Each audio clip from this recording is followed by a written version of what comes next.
was presented yung product lang. That was last year pa by Upline Sheila. Pero during that time, hindi ganun kapulido eh. Parang gusto niya lang share sa akin yung products. Tapos after nun, she just gave me yung accordion. Okay? I read yung accordion, pero wala lang. Lagay ko lang din siya sa bag ko. Okay? Pero kasi, ka-Facebook kasi siya. So, nakita ko kasi yung changes sa kanya. Siyempre, bagong panganak, medyo mataba. Tapos, nagulat ako na mamayat. Anong nangyayari dito? Bakit siya namamayat? Anong ginagawa nito? Tapos, hindi siya nagpapakita sa akin. Hanggang nakikita ko, di ba, pag nakita niya yung website niya, nakaka-intriga yung mga pinopost niya doon. Tama. So, ako, chismosa, nakikita ko yung mga nakalagay doon, naiintriga ako. Tapos, wala akong idea about MLM or networking.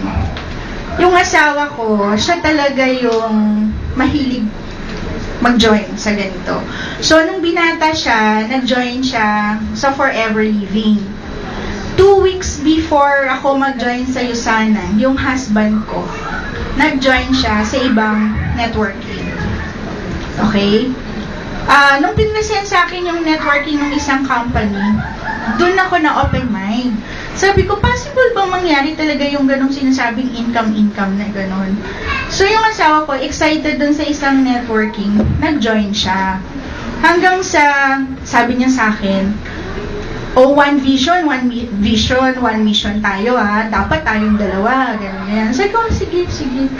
Tapos, hanggang after 2 weeks, nakita kami ni Sheila.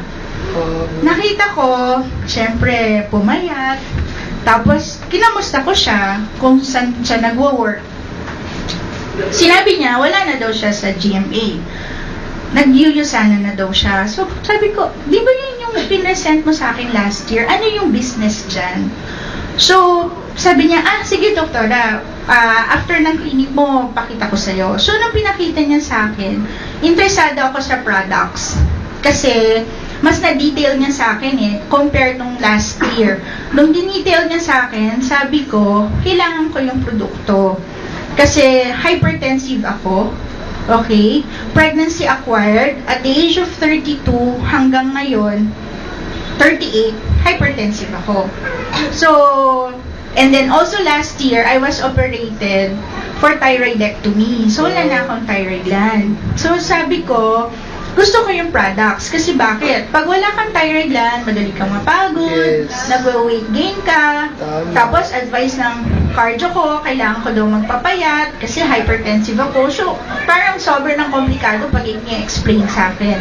So, nakita ko yung ganda ng produkto. It was evidence-based. Kasi sa amin, sa mga doctors, even sa medical field, lagi na lang sinasabi, it should be evidence-based. Okay? So, hinanap ko yung nutritional book, nakita ko siya sa National Bookstore, yung PPD, na doon talaga siya, kasi pediatrician ako by profession. So, yung mga products na yon, pang matanda yun So, hindi ko siya ginagamit, hindi ko siya nire-reseta. Pero, nakita ko, na doon talaga siya doon sa PPD na ginagamit namin. Nas reference. Sabi ko, maganda siya talaga. So, ni-research ko siya, hinanap ko na yung Dr. Myron Wentz. Sabi ko, totoo siyang maganda. Okay? So, tinay ko yung products. And, on the compensation plan, kasi nakita ko nga yung dun sa isang networking Dun sa isang networking, litong-lito talaga ako nung pinipresent.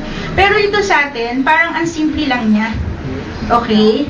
Tapos nun, nang shinare ko yung products, natuwa kasi na-feel ko maganda siya.